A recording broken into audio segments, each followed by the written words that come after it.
Hello friends, എല്ലാവർക്കും നമസ്കാരം. നിങ്ങളേവരും കാത്തിരിക്കുന്ന രേവതിയുടെയും സച്ചിയുടെയും ഇന്നത്തെ വിശേഷത്തിലേക്ക് എല്ലാ കൂട്ടുകാർക്കും സ്വാഗതം. എല്ലാവർക്കും നല്ലൊരു ദിവസം ആശംസിച്ചുകൊണ്ട് തന്നെ നമുക്ക് ഇന്നത്തെ സുപ്രീതി വിശേഷത്തിലേക്ക് കിടക്കാം അല്ലേ. അപ്പോൾ അതിനു മുമ്പായിട്ട് എപ്പോഴും പറയുന്നത് പോലെ ആരെങ്കിലും ആദ്യമായിട്ട് കാണുന്നുണ്ടെങ്കിൽ ഒന്ന് സബ്സ്ക്രൈബ് ചെയ്ത് വെക്കുക. അതിനോടൊപ്പം മാക്സിമം നമ്മുടെ വീഡിയോ ഇഷ്ടപ്പെടുന്നുണ്ടെങ്കിൽ ഒരു ലൈക്കും കൂടി അടിച്ചിട്ട് പോകാം മറക്കരുത് കേട്ടോ. അപ്പോൾ നമുക്ക് നേരെ വിശേഷത്തിലേക്ക് തന്നെ കിടക്കാം. തുടങ്ങുമ്പോൾ തന്നെ കാണിക്കുന്ന നമ്മുടെ ശ്രുതി വെപ്രാളപ്പെട്ട അച്ചമ്മ വന്നിട്ട് അവിടുത്തെ വർക്കെല്ലാം ചെയ്ത് തീർക്കുന്നത് പോലെ അഭിനയിക്കുകയാണ്. തൂക്കുന്നു, തുടയ്ക്കുന്നു. അതിനിടയിൽ രേവതി പറയുന്നു പൂ എടുത്തോണ്ട് വരാൻ. ഫ്രിഡ്ജിൽ നിന്ന് പൂ എടുത്തോണ്ട് കൊടുക്കുന്നു. അപ്പോഴാണ് രേവതി പറഞ്ഞത് പൂ മാത്രം പോരാ, ഇത് കെട്ടണമെങ്കിൽ വാഴനാര് വേണം, അതുകൂടെ എടുക്കാൻ. ആഹാ, അതിനെന്താ, ഞാൻ എടുത്തു തരാമല്ലോ രേവതി എന്നും പറഞ്ഞുകൊണ്ട് ഭയങ്കര സന്തോഷത്തോടു കൂടി നമ്മുടെ ശ്രുതി എല്ലാം ചെയ്തു കൊടുക്കുക. അപ്പോഴത്തേക്കാണെങ്കിൽ രവീന്ദ്രൻ ഇത് കണ്ടിട്ട് അമ്മ മനസ്സിൽ വിചാരിക്കുന്ന കാര്യങ്ങളെല്ലാം രേവതി ശ്രുതിനെ കൊണ്ട് ചെയ്യിക്കുന്നു. കൊള്ളാം കൊള്ളാം, അടിപൊളിന്ന്. ഈ സമയത്ത് നമ്മുടെ ശ്രുതി പെട്ടെന്ന് പോയി വാഴനാര എടുത്തോണ്ട് വന്നിട്ട് ഇത് തന്നെയല്ലേ രേവതി? അതെ അതെ, ഇത് തന്നെയാ. അയ്യോ, അച്ചമ്മയുടെ ഹോർലിക്സ്, ഞാൻ അതങ്ങ് മറന്നുപോയി എന്ന് പറഞ്ഞ് ഹോർലിക്സ് എടുക്കാൻ വേണ്ടി നമ്മുടെ ശ്രുതി ഓടുകയാണ്. അപ്പോഴത്തേക്കും നമ്മുടെ അച്ചമ്മ വിളിച്ചു, ശ്രുതി നിക്ക്. അല്ല അച്ചമ്മയ്ക്ക് ഹോർലിക്സ് വേണ്ടേ? വേണ്ട, മോൾ ഇവിടെ നിക്ക്. ഞാനിവിടെ നിൽക്കാനോ? അതെ. പിന്നെ വർഷേ ശ്രീകാന്തെ എന്നോടൊപ്പം വാന്ന് പറഞ്ഞോണ്ട് വർഷേ ശ്രീകാന്തിനെയും കൂടെ കൂട്ടിക്കൊണ്ട് നമ്മുടെ അച്ചമ്മ പോവുകയാണ്. ഈ സമയത്ത് ശ്രുതിയാണെങ്കിൽ ഇവരെ തന്നെ നോക്കിയിരിക്കുകയാണ് കേട്ടോ. എന്നിട്ട് ശ്രുതി മനസ്സിൽ വിചാരിക്കുക, രണ്ടുപേർക്ക് എന്തോ ജോലി കൊടുക്കാനാ കൂട്ടിക്കൊണ്ട് പോകുന്നത്. അച്ചമ്മയ്ക്ക് എന്നോട് സ്നേഹക്കുറവൊന്നുമില്ല, അപ്പൊ ഞാൻ തെറ്റിദ്ധരിച്ചതാ. അപ്പൊ എൻ്റെ ഐഡിയ ഏറ്റു, അച്ചമ്മ അവർക്ക് പണി കൊടുക്കും. ഈ സമയത്ത് നമ്മുടെ രേവതി പറഞ്ഞു, അതെ ശ്രുതി, ആ നാരും പൂവെന്നെടുത്ത് തന്നെ ശ്രുതി, ഞാനേ ഇവിടെ ഇരുന്നോണ്ട് പൂ കെട്ടട്ടെ. അപ്പൊ നമ്മുടെ ശ്രുതി ഇങ്ങനെ വല്ലാണ്ട് രീതി നോക്കിയപ്പോഴത്തേക്ക് രേവതി എന്താ? അയ്യോ, എടുത്തു തരാന്ന്. ഓ എൻ്റെ ദൈവമേ, എൻ്റെ ഒരു കാര്യം ദേ രേവതിയുടെ അടുത്ത് തന്നെ വെച്ച് ഞാൻ എല്ലാം സെറ്റാക്കി തരാമേ. രേവതി എന്നെ കുറിച്ച് എന്താ വിചാരിച്ചത്? ദേ ഇഷ്ടം പോലെ മാല കെട്ടണം, ഒരു മാലയൊന്നും പോരാട്ടോ, കുറേ മാല. എന്തെങ്കിലും ഹെൽപ്പ് വേണമെങ്കിൽ ഈ ശ്രുതിനെ ഒന്ന് വിളിച്ചാൽ മതി. അപ്പോഴത്തേക്കും നമ്മുടെ ശ്രുതി പറഞ്ഞു, എങ്കിലും അങ്കിളെ എനിക്കിട്ട് പാര വെച്ചല്ലേ. അയ്യോ, പാര വെച്ചെന്നോ? ഞാനൊരു സത്യം പറഞ്ഞതല്ലേ. സത്യമോ? അപ്പോഴത്തേക്കുമാണ് നമ്മുടെ ശ്രീകാന്ത് വർഷയും കുറേ തുണികളൊക്കെ ആയിട്ട് ഇറങ്ങി വരുന്നത്. ഇത് കണ്ടതും ശ്രുതിക്ക് ഭയങ്കര സന്തോഷം. അപ്പൊ അവര് തുണി അലക്കാൻ വിടുകയാണല്ലേ. ആഹാ, എടീ നിനക്കിട്ട് വെച്ചിട്ടുണ്ടടി. ഓ, ഇപ്പോഴല്ലേ എന്നോട് മുത്തശ്ശി ഇവിടെ നിൽക്കാൻ, അച്ചമ്മ ഇവിടെ നിൽക്കാൻ പറഞ്ഞത്. അതിന്റെ ഗുഡൻസ് ഇപ്പോഴല്ലേ പിടികിട്ടിയത്. ഇന്നത്തെ ജോലി മുഴുവൻ ശ്രീകാന്തും വർഷയും ചെയ്യും. കൊള്ളാം കൊള്ളാം കൊള്ളാം. അപ്പോഴത്തേക്ക് നമ്മുടെ രവീന്ദ്രനോട് പറഞ്ഞു, ദേ കണ്ടില്ലേ അച്ചമ്മയെ എന്തിനാന്ന് ഇവരെ വിളിച്ചോണ്ട് പോയത്? തുണി കഴിക്കാൻ വേണ്ടി. അപ്പോഴത്തേക്കും നമ്മുടെ അച്ചമ്മ പറഞ്ഞു, ശ്രീകാന്തെ അതെല്ലാം ശ്രുതിക്ക് കൊടുത്തേരെ. അപ്പോഴത്തേക്ക് നമ്മുടെ ശ്രുതി, എനിക്കോ? അതെന്തിനാ എനിക്ക്? എനിക്ക് തുണി എന്തിനാ? ഞാനോ കഴുകാനോ? അതെ മോളെ, നീ തന്നെ കഴുകണം. നീ കഴുകിയേ പറ്റൂ. നീ അല്ലേ ഇതൊക്കെ അലക്കേണ്ടത്. നീ അല്ലേ ഈ വീട്ടിലെ മൂത്ത മരുമകള്. ഞാൻ അലക്കണം അല്ലേ? ഞാൻ അലക്കാം, അതിനെന്താ, അലക്കാലോ എന്ന് പറഞ്ഞ് തുണിയെല്ലാം മേടിച്ചിട്ട് അച്ചമ്മയ്ക്ക് 3 മരുമക്കൾ ഒരുപോലെയാണെന്നല്ലേ പറയാറുള്ളത്. എന്നിട്ട് ഇപ്പൊ എന്നെ കൊണ്ട് മാത്രമല്ല അച്ചമ്മ ജോലിയൊക്കെ ചെയ്യിക്കുന്നത്. അവർ രണ്ടുപേരും സുഖിച്ച് നടക്കുന്നു. ദേ രേവതി മോൾക്ക് കാല് വയ്യ. വർഷ അവക്കാവുന്ന ജോലിയൊക്കെ ചെയ്തു കൊടുക്കുന്നുണ്ട്, ശ്രീകാന്തിനെ സഹായിക്കുന്നുമുണ്ട്. നീയാ ഒന്നും ചെയ്യാതെ കുഴി മടിച്ചായിട്ട് ഇവിടെ ഇരിക്കുന്നത്. അത് പിന്നെ രേവതി പൂ കെട്ടുന്നുണ്ടല്ലോ, അതുപോലെ ഇരുന്നിട്ട് ചെയ്യാൻ പറ്റുന്ന വല്ല ജോലി എനിക്ക് തന്നൂടെ? അപ്പൊ നമ്മുടെ സച്ചി വന്നിട്ട്, അതിന്റെ ഒന്നും ഒരു ആവശ്യവും ഇല്ല ഇവിടെ. അച്ചമ്മേ എപ്പെത്തി? അച്ചമ്മ എപ്പോഴാ വന്നത്? എന്റെ ചക്കര അച്ചമ്മേ. ദേ അച്ചമ്മേ, കാല് വയ്യാതാവുന്നതിന് മുമ്പ് ഈ വീട്ടിലെ ജോലിയൊക്കെ ചെയ്തോണ്ടിരുന്നത് ആരാ? രേവതിയാ. ഇനി ദേ ഞങ്ങൾ ഓർഡർ ഇടും, നീ ജോലി ചെയ്യണം. അല്ലേ അച്ചമ്മ? അങ്ങനെയല്ലേ വേണ്ടത്? അപ്പോഴത്തേക്ക് നമ്മുടെ അച്ചമ്മ പറഞ്ഞു, ഞാനിവിടുന്ന് പോയതിന് ശേഷം നീ ഇവിടുത്തെ അടുക്കളയിൽ കയറിയിട്ടില്ലെന്ന് ഞാൻ അറിഞ്ഞു. അതിനുള്ള ശിക്ഷയാണ് ഇപ്പം നടക്കുന്നതെന്ന് നീ അങ്ങ് വിചാരിച്ചാ മതി. പോ പോ പോ, തുണി നന്നായിട്ട് അലക്ക്. എന്തായിരുന്നു നിന്റെ അഭിനയം? തകർക്കുമല്ലായിരുന്നോ? ഞാൻ മണ്ടിയാണെന്നാണോ ശ്രുതി നീ കരുതിയത്? നിന്റെ അച്ചമ്മ മണ്ടിയല്ലാട്ടോ. ചെന്ന് നന്നായിട്ട് തുണിയിട്ട് അലക്ക്. വാഷിംഗ് മെഷീനിൽ അലക്കല്ലേ, കല്ലേ തന്നെ അലക്കണം.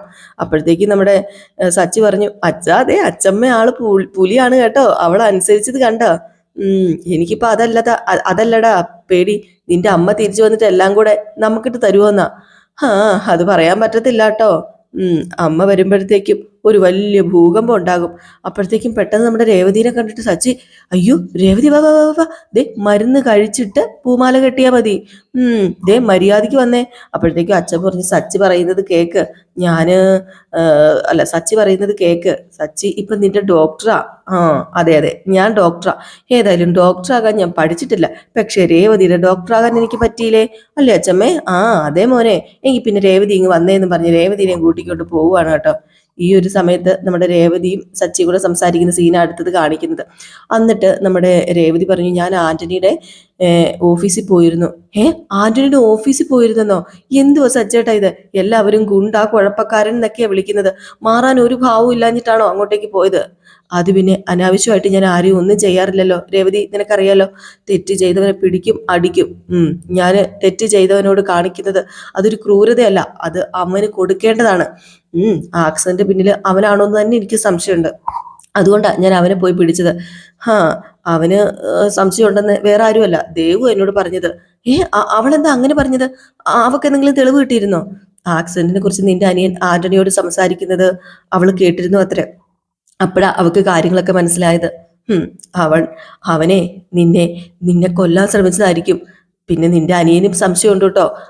ആന്റണി നല്ല രീതിയിലല്ല സംസാരിച്ചതെന്നാ ദേവ് പറഞ്ഞത്. ഏതായാലും ഇതൊക്കെ കേട്ടത് ഞാൻ ആന്റണിയോട് ചെന്ന് സംസാരിച്ചു, വേണ്ട രീതിയിലൊക്കെ കൈകാര്യം ചെയ്തു. രണ്ടെണ്ണം കൊടുക്കണം എന്ന് ഓർത്തിട്ട് അത് കഴിഞ്ഞില്ല. അവിടെ ഉണ്ടായിരുന്ന ആ സ്ത്രീ കുറുകെ കയറി നിന്നു. സ്ത്രീകളെ തല്ലുന്നത് എനിക്ക് പണ്ട് മുതലേ ഇഷ്ടമല്ലെന്ന് നിനക്കറിയാലോ. ഒരു സ്ത്രീയല്ലേ, ആ ഒരു ബഹുമാനം കൊടുക്കണ്ടേ? അതുമാത്രമല്ല, വിഷയം വേറെ വഴിക്ക് പോകണ്ടെന്ന് കരുതി. ഇല്ലായിരുന്നു ഞാൻ അവനെ വിടില്ലായിരുന്നു. അവനോട് അവനെ കൊന്നേനെ. വേണ്ട രീതിയിൽ പെരുമാറിക്കഴിഞ്ഞ അവൻ സത്യം പറഞ്ഞേനെ.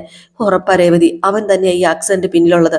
എന്താ സച്ചേട്ടാ, അവനുണ്ടല്ലോ എന്നോട് ശത്രുതയുണ്ട്, നിങ്ങളോട് മാത്രമല്ല. അതെനിക്കറിയാം. എനിക്ക് വേണ്ടി നീ പല തവണ അവനോട് ഏറ്റുമുട്ടിയിട്ടുണ്ടല്ലോ. അപ്പൊ അതുകൊണ്ടാ. പേരും കള്ളൻ, ക്രിമിനലാ. രേവതി ചേച്ചി എന്നൊക്കെ വിളിച്ചോണ്ടുള്ള അവന്റെ സൂപ്പിങ് കാണണം. അത് കാണുമ്പോ ഉണ്ടല്ലോ, അത് നിന്റെ അനിയനെ കയ്യിലെടുക്കാനുള്ള സൂത്രമാ. അതെനിക്കറിയാം സച്ചേട്ടാ. അവൻ ഇങ്ങനെയുള്ളവനാണെന്ന് ഇപ്പോഴും നിന്റെ അനിയന് മനസ്സിലാകാത്ത എന്താണെന്ന് അറിയത്തില്ലാത്തത്. അവനോട് പറഞ്ഞിട്ട് ഒരു കാര്യമില്ല. അല്ല സച്ചേട്ടാ, അടുത്ത കാലത്ത് ആന്റണിയായിട്ട് പ്രശ്നമൊന്നും ഉണ്ടായിട്ടില്ലല്ലോ, പിന്നെ പെട്ടെന്ന് എന്തിനായിരിക്കും അവൻ ഇങ്ങനെ ചെയ്തത്? ഒരു പ്രശ്നം ഉണ്ടായിരുന്നു, അത് നീ അറിഞ്ഞില്ല. അവനൊരു വീട്ടിൽ കയറി ഭീഷണി കയറി കാശ് മേടിക്കാൻ വേണ്ടി ശ്രമിച്ചു. അവിടെ ഈ സച്ചി പോയി ഇടപെട്ട് കഴിഞ്ഞ ആ പ്രശ്നത്തിന് ഒരു പരിഹാരമായത്. ഇതൊക്കെ എന്നിട്ട് നല്ല ക്ലിയർ ആയിട്ട് നമ്മുടെ രേവതിയോട് പറഞ്ഞു കൊടുക്കാണ് കേട്ടോ. അന്ന് അവിടെ കൂട്ടുകാരന്റെ വീട്ടിൽ പോയതും നമ്മുടെ ആന്റണീനെ ഭീഷണിപ്പെടുത്തിയതും ആന്റണീനെ തല്ലിയതും ഒക്കെ ഓർക്കുകയല്ല പറഞ്ഞു കൊടുക്കാണ് രേവതിയോട്. രേവതി ഇത് കേട്ടതും അന്താളിച്ച് നിൽക്കുകയാണ് കേട്ടോ. അങ്ങനെ രേവതി ചോദിച്ചു, അപ്പൊ ഇതിനിടയിൽ ഇങ്ങനെ ഒരു സംഭവം നടന്നല്ലേ? സംഭവം നടന്നു. നിനക്ക് വിഷമാവുന്നു കരുതിയ ഞാനത് അന്നേ പറയാത്തത്. അവന് ഇതുവരെ മാറിയിട്ടില്ല നിന്റെ അനിയൻ. പിന്നെ നീ ഈ കാര്യം വിട്, അതാലോചിച്ച് വെറുതെ ഉറക്കം കളയേണ്ട ആവശ്യമൊന്നുമില്ല. അല്ല പിന്നെ സച്ചേട്ടാ, വലിയ പ്രതീക്ഷയായിരുന്നു സച്ചേട്ടാ.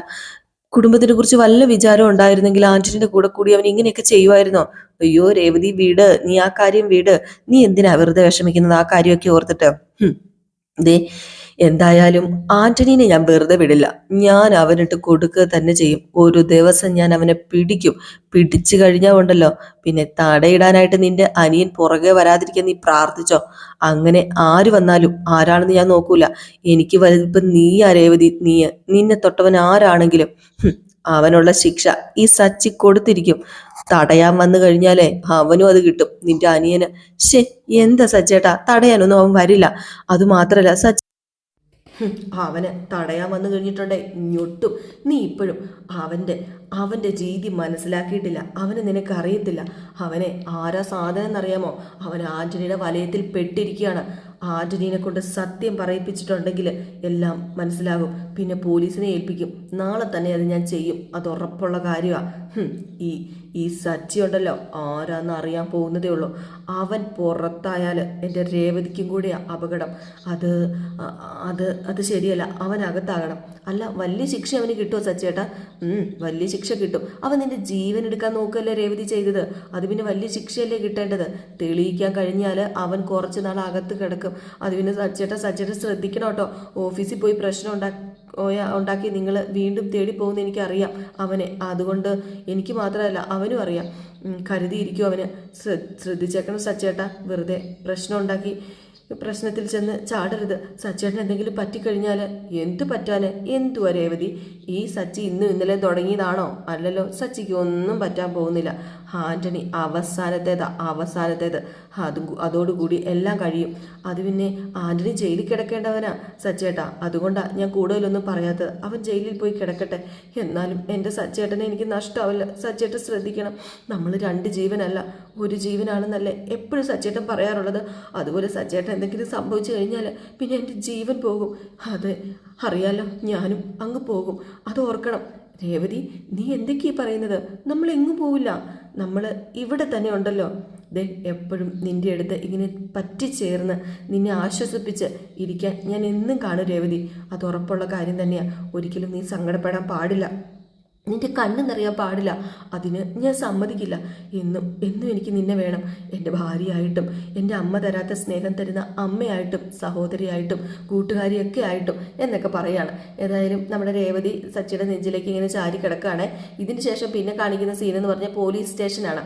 അങ്ങനെ ആന്റണിയും ഒരു സ്ത്രീയും കൂടെ പോലീസ് സ്റ്റേഷനിലേക്ക് ചെന്ന് ആ പോലീസിനോട് കാര്യങ്ങളൊക്കെ പറയുകയാണ്. അപ്പം അവിടെ ചെന്നിട്ട് വേറൊന്നിനും അല്ല കേട്ടോ, പരാതി കൊടുക്കാനാണ്. സച്ചിക്കെതിരെ ഒരു സ്ത്രീയെ ഉപദ്രവിച്ചു, അല്ലെങ്കിൽ സ്ത്രീ പീഡനം എന്നൊക്കെ പറഞ്ഞു കഴിഞ്ഞിട്ടുണ്ടെങ്കിൽ നിസ്സാരമായിട്ട് നമ്മുടെ സച്ചി അകത്ത് കയറി പോകുമല്ലോ. അങ്ങനെ അകത്തേക്ക് കയറി ചെന്നിട്ട് നമ്മുടെ ആന്റണി നമസ്കാരം സാർ എന്ന് പറഞ്ഞു. അപ്പം അവിടെ ഇരിക്കുന്ന പോലീസുകാരൻ പറഞ്ഞു, ഇരിക്കെ, അല്ല നീ എന്താ വന്നത്? അല്ല എന്താന്ന് വെച്ചാൽ കാര്യം പറ. അത് പിന്നെ അല്ല, ഇതാരാ? ഇതിൻ്റെ ഭാര്യയാണോ? പണ്ട് നീ മാത്രമല്ലേ വരാറുണ്ടായിരുന്നുള്ളൂ. മാത്രമല്ല, ഇതെന്ത് പറ്റി? കയ്യിലൊരു കെട്ട് നിൻ്റെ ഭാര്യയുടെ? അയ്യോ, ഇതെൻ്റെ ഭാര്യയല്ല. ഞാനൊരു ചെറിയൊരു സ്ഥാപനം നടത്തുന്നുണ്ട്. അവിടെ കുറച്ച് സാധനങ്ങൾ മേടിക്കാൻ വന്ന എൻ്റെ കസ്റ്റമറാണ്. അപ്പോഴത്തേക്കും ആ പെണ്ണ് പറഞ്ഞു, സാറേ എൻ്റെ പേര് അഞ്ജന എന്നാണ്, ഞാനൊരു പരാതി തരാൻ വേണ്ടിയാണ് വന്നത്. എന്താ പരാതി എന്താണെന്ന് വെച്ചാൽ പറ. അത് പിന്നെ സാറേ, എനിക്ക് കുറച്ച് ക്യാഷിൻ്റെ അത്യാവശ്യം ഉള്ളത് കൊണ്ട് വായ്പ മേടിക്കാൻ വേണ്ടിയാണ് ഞാൻ ആൻ്റണിയുടെ സ്ഥാപനത്തിൽ വന്നത്. ആ സമയത്ത് സച്ചി എന്ന് പറയുന്ന ഫ്രോഡ് ആ സ്ഥാപനത്തിൽ വന്നിട്ട് അവൻ വന്ന ഉടനെ ആൻ്റണിനെ പിടിച്ച് അടിച്ചു, തിരിച്ചു, എന്തൊക്കെയോ ചെയ്തു. അവൻ്റെ ഭാര്യയ്ക്ക് ഒരു ആക്സിഡൻറ്റ് പറ്റിയിട്ടുണ്ട്, അതിന് പിന്നിൽ നീയല്ലേ എന്നൊക്കെ ചോദിച്ചായിരുന്നു അടി. കുറേ അടി കൊടുത്തു. ഞാനല്ല, എനിക്കൊന്നും അറിയില്ല എന്നൊക്കെ ആൻ്റണി പറഞ്ഞെങ്കിലും അതിന് കേൾക്കാനോ അടി നിർത്താനോ ഒന്നും കൂട്ടാക്കിയില്ല. അല്ല, നിങ്ങളുടെ പ്രശ്നം ഇപ്പം എന്താണ്? അത് പിന്നെ അടിക്കരുതെന്ന് പറഞ്ഞപ്പോൾ കണ്ടില്ലേ, സച്ചി അഞ്ജനയും അടിച്ചു, കണ്ടില്ലേ, അവളുടെ കൈ ഒടിഞ്ഞു. അപ്പോഴത്തേക്കും നമ്മുടെ അഞ്ജന അങ്ങോട്ട് കരയാൻ തുടങ്ങി കേട്ടോ. അയ്യോ കണ്ടില്ലേ സാറേ, എൻ്റെ കൈ പോയി സാറേ, എൻ്റെ നെറ്റി പോയി സാറേ, എൻ്റെ എല്ലാം പോയി സാറേ, ഒടിഞ്ഞു സാറേ എന്ന് പറഞ്ഞുകൊണ്ട്. അപ്പോഴത്തേക്കും ആന്റണി പറഞ്ഞു, അതെ ദേ അവനുണ്ടല്ലോ മതിവരും വരെ തല്ലി ചവിട്ടുക ചെയ്തത് അഞ്ജലീനെ. എൻ്റെ ഓഫീസിലെ കണ്ട സാധനങ്ങളൊക്കെ നശിപ്പിച്ചു സാറേ. അപ്പോഴത്തേക്കും അഞ്ജന പറഞ്ഞു, ഞാൻ അവനെ ആദ്യമായിട്ടാണ് കാണുന്നത്, ഒരു മുൻവൈരാഗ്യം പോലും അവനോടില്ല, എന്നിട്ടും അവന് എന്നോട് ഇങ്ങനെയൊക്കെ ചെയ്തു സാറേ. ആൻ്റണിയുടെ ഓഫീസിലുണ്ടായവരെ പിടിച്ചു മാറ്റിയില്ലായിരുന്നെങ്കിൽ അയാൾ എന്നെ കൊന്നേനെ. അത്രമാത്രം എന്നെ ഉപദ്രവിച്ചു. അപ്പോൾ ആൻ്റണി പറഞ്ഞു, എൻ്റെ കാര്യം പോട്ടെ സാറേ, ഇവരൊരു സ്ത്രീയല്ലേ, ഇങ്ങനെയൊക്കെ ചെയ്യാൻ പാടുണ്ടോ? ഇങ്ങനെയൊക്കെ ചെയ്തു കഴിഞ്ഞിട്ടുണ്ടെങ്കിൽ എന്താ ചെയ്യേണ്ടത്? അവനെതിരെ ആക്ഷൻ എടുക്കണ്ടേ? ആക്ഷൻ എടുക്കാം സാറേ. അവന് തക്കതായ ശിക്ഷ മേടിച്ചു കൊടുക്കണം. ഭാര്യയുടെ പിന്നിൽ ആരോ ഉണ്ട്, അതുകൊണ്ട് എന്നെ ഇങ്ങനെയൊക്കെ ചെയ്തു സാറേ. എനിക്ക് മനസ്സിലായി. അവനിവിടെ വന്ന് പരാതി പറഞ്ഞിരുന്നു. ആദ്യം ഗജാനന്ദനെയായിരുന്നു അവന് സംശയം, പിന്നെ വിളിച്ചു പറഞ്ഞു അവനല്ലെന്ന്. ആ കേസ് സത്യം പറഞ്ഞാൽ ഞാൻ അന്വേഷിച്ചില്ല, അതാണ് സത്യം. അയ്യോ എൻ്റെ പൊന്നു സാറേ, അവന് നാട് നീളെ ശത്രുക്കളുണ്ട്. അവരാരെങ്കിലും ആണെങ്കിലും ഇങ്ങനെ ചെയ്തത് അതങ്ങനെയൊക്കെ ആയിരിക്കും, അല്ലാതെ ആരും കരുതി കൂട്ടിയതൊന്നും അല്ല സാറേ. എൻ്റെ ഫ്രണ്ടിൻ്റെ ചേച്ചിയാണ് രേവതി, അവൾക്ക് നേരെ വണ്ണം വണ്ടി ഓടിക്കാനൊന്നും അറിയില്ല സാറേ. പിന്നെ അങ്ങനെയൊന്നും ഉണ്ടാകത്തില്ല. അത് പിന്നെ സാറേ, ഇതിന് ഞങ്ങൾക്ക് നീതി കിട്ടണം. അപ്പോഴത്തേക്ക് അഞ്ജന പറഞ്ഞു, അതെ നീതി കിട്ടണം, അവനെ അറസ്റ്റ് ചെയ്ത് ജയിലിൽ അടയ്ക്കണം. എന്തായാലും നിങ്ങളൊരു കംപ്ലൈൻറ്റ് എഴുതി കൊടുത്തിട്ടേ പൊക്കോ, ഞാൻ വേണ്ടത് എന്താണെന്ന് വെച്ചാൽ ചെയ്തോളാം. അയ്യോ സാറേ, കംപ്ലൈൻറ്റ് ഞങ്ങൾ ഇപ്പോഴേ എഴുതിക്കൊണ്ട് വന്നിട്ടുണ്ട്. കുറച്ച് നേരം മുമ്പ് ഹോസ്പിറ്റലിൽ നിന്ന് ഇറങ്ങിയത്, ഡോക്ടറുടെ സർട്ടിഫിക്കറ്റും ഉണ്ട്. എന്തൊക്കെ പ്രൂഫുണ്ടോ അതെല്ലാം ഇവിടെ വെച്ചിട്ട് നിങ്ങൾ പൊക്കോ. പിന്നെ കാണിക്കുന്നത് നമ്മുടെ സച്ചിയും അച്ചമ്മയും കൂടെ സംസാരിക്കുകയാണ്. അപ്പം സച്ചി ചോദിക്കും, നീ എന്താ അച്ചമ്മ കിടക്കാത്തത്? അത് പിന്നെ ഞാനേ കുറച്ച് നേരം ഇവിടെ ഇരുന്നോളാം, നീ പോയി കിടക്ക്. എന്തോ ഒരു ഫോട്ടോ കാണുവാണല്ലോ, ഇത് ആരുടെ ഫോട്ടോയാണ് കാണുന്നത്? ഫോട്ടോയോ? എന്ത് ഫോട്ടോ? എനിക്ക് മനസ്സിലാവുന്നുണ്ടേ. ദേ ആ ഫോട്ടോ ഇങ്ങ് എടുത്ത് ഞാൻ ഒന്ന് കാണട്ടെ എന്ന് പറഞ്ഞ് ആ ഫോട്ടോ എടുത്ത് നോക്കുകയാണ് കേട്ടോ. ആ ഫോട്ടോ എടുത്ത് കഴിഞ്ഞപ്പോഴത്തേക്കും പണ്ടത്തെ ആ ഒരു ഫോട്ടോ ആണ് കേട്ടോ. അച്ഛമ്മയും അച്ഛമ്മയുടെ കൂട്ടുകാരൊക്കെ നിൽക്കുന്ന പണ്ടത്തെ ഫോട്ടോ. ഇത് കണ്ടതും നമ്മുടെ സച്ചി, ഇതാരാ ഇത്? ഇതെൻ്റെ അച്ഛമ്മയല്ലേ, ചുന്തിരി കുട്ടിയല്ലേ ഇത്? അതെ, ഞാനാ ഇത്. അല്ല, ഇവർ രണ്ടുപേരും ആരാ അച്ഛമ്മേ? ഇവരെൻ്റെ ഫ്രണ്ടാ. നിനക്ക് അവരെ അറിയത്തില്ല, നീ അവരെ കണ്ടിട്ടുമില്ല. ഓ, എന്നാലും ഇതാരാ? ഞാൻ പറഞ്ഞില്ലേ, ഇത് കല്ലു, ഇത് രാജി. നല്ല പേരാണ് കേട്ടോ. ആരാ ഇവര്? ഇതാണോ അച്ഛമ്മയുടെ ഫ്രണ്ട്? അതേന്നേ, 6ാം ക്ലാസ് വരെ ഞങ്ങൾ ഒന്നിച്ചാ പഠിച്ചത്. അല്ല, ഇവരെ കുറിച്ച് എന്നോട് പറഞ്ഞിട്ടില്ലല്ലോ. ഈ ഫോട്ടോ എന്നെ കാണിച്ചിട്ടുമില്ല. ഇത് ഇപ്പോൾ കുറച്ച് കടന്നു പോയേ. അത് പിന്നെ ഞാൻ ഇതുവരെ ഈ ഫോട്ടോ ഒന്നും ആരെയും കാണിച്ചിട്ടില്ല മോനെ. ഇതെൻ്റെ സ്വകാര്യ അഹങ്കാരമാണ്, സ്വകാര്യ സ്വത്താ. ഇത് ഞാൻ മനസ്സിൽ സൂക്ഷിക്കുന്നതാണ്. ഞാൻ മരിക്കുന്നത് വരെ ഈ ഫോട്ടോ എൻ്റെ കൂടെ ഉണ്ടാകും. എൻ്റെ കൂടെ ഈ ഫോട്ടോ ഉള്ളപ്പം അവരൊക്കെ എൻ്റെ കൂടെ ഉള്ളതുപോലെ എനിക്ക് തോന്നുന്നത്. അത്രയ്ക്ക് സ്നേഹമായിരുന്നു ഞങ്ങൾക്ക് അങ്ങോട്ടും ഇങ്ങോട്ടും. ഞാൻ അധികം ആരോരും ഇവരെക്കുറിച്ചൊന്നും പറഞ്ഞിട്ടില്ല. അതെന്താ അച്ഛമ്മ പറയാത്തത്? കണ്ണ് നിറഞ്ഞു വരുവാണല്ലോ. ഏയ്, ഒന്നുമില്ല. ആരുടെ കണ്ണ് നിറഞ്ഞു? എൻ്റെ കണ്ണൊന്നും നിറഞ്ഞില്ല. പോടെ ചക്ക എണീറ്റ്. എൻ്റെ അച്ഛമ്മേനെ എനിക്കറിയാമല്ലോ, ഭയങ്കര സങ്കടമാണേ. അതെ, എൻ്റെ പൊന്നച്ഛമ്മേ, ഇങ്ങ് വന്നേ എന്ന് പറഞ്ഞ് സച്ചി മടിയിൽ കിടന്നു കേട്ടോ. എന്നിട്ട് പറഞ്ഞ്, ചക്കരക്കുട്ടി, അച്ഛമ്മേ എന്തിനാ ഈ ഫോട്ടോ എടുത്തിപ്പോൾ നോക്കിയത്? അത് ആദ്യം പറ. അത് പിന്നെ ഞാനിത് ഇടയ്ക്കിടയ്ക്ക് എടുത്ത് നോക്കാറുണ്ട്. ഇത് കാണുമ്പം എനിക്കെന്തോ ഒരു സന്തോഷം വരും. പിന്നെ സങ്കടം വരുമ്പോഴും സന്തോഷം വരുമ്പോഴൊക്കെ ഞാനിതെടുത്ത് നോക്കും. സങ്കടം വരുമ്പം ഇവരെന്നെ ചേർത്ത് പിടിക്കുന്നതായിട്ട് എനിക്ക് തോന്നും, ആ ഫോട്ടോയിൽ പിടിച്ചേക്കുന്നത് പോലെ. സന്തോഷം വരുമ്പം എൻ്റെ കൂടെ ചിരിക്കുന്നതായിട്ട് തോന്നും. അതുപോലെ സങ്കടം വരുമ്പം എൻ്റെ കൂടെ കരയുന്നതായിട്ട് തോന്നും. അപ്പോഴത്തേക്ക് സച്ചി ചോദിച്ചു, ഇപ്പം ഈ ഫോട്ടോ എടുത്തത് എന്തിനാ? അല്ല, ഞാൻ പറഞ്ഞല്ലോ, എനിക്ക് ഈ ഫോട്ടോ ഇടയ്ക്ക് ഇങ്ങനെ കാണണം, വല്ലാത്തൊരാശ്വാസമാണ്. അവരിപ്പോൾ എവിടെ ഉണ്ടെന്ന് എനിക്കറിയില്ലല്ലോ മോനെ എന്നും പറഞ്ഞ് നമ്മുടെ അച്ഛമ്മ അങ്ങ് കരയാനും തുടങ്ങി കേട്ടോ. അങ്ങനെ നമ്മുടെ അച്ഛമ്മ വല്ലാണ്ട് അങ്ങ് ഇമോഷണൽ ആവുകയാണ് കേട്ടോ. അങ്ങനെ അച്ഛമ്മ പറയും, ഇനി ഒരിക്കലും ഞാൻ അവരെ കാണില്ലല്ലോ, എനിക്ക് കാണാൻ പറ്റില്ലല്ലോ, അല്ലടാ മോനെ എന്ന് പറഞ്ഞ് ഭയങ്കര കരച്ചിൽ. അപ്പോൾ ഈ ഒരു സീനൊക്കെ കാണിച്ചിട്ടോ ഇന്നത്തെ വിശേഷം അവസാനിക്കുന്നത്. അപ്പോൾ എല്ലാവരും കാത്തിരിക്കുക അടുത്ത വിശേഷത്തിനായിട്ട്. അടുത്ത വിശേഷമായിട്ട് പെട്ടെന്ന് വരാട്ടോ. അപ്പോൾ നിങ്ങൾ പോകുന്നതിന് മുമ്പായിട്ട് ലൈക്ക് അടിച്ചിട്ട് പോകാൻ മറക്കരുത്. Tata, bye bye.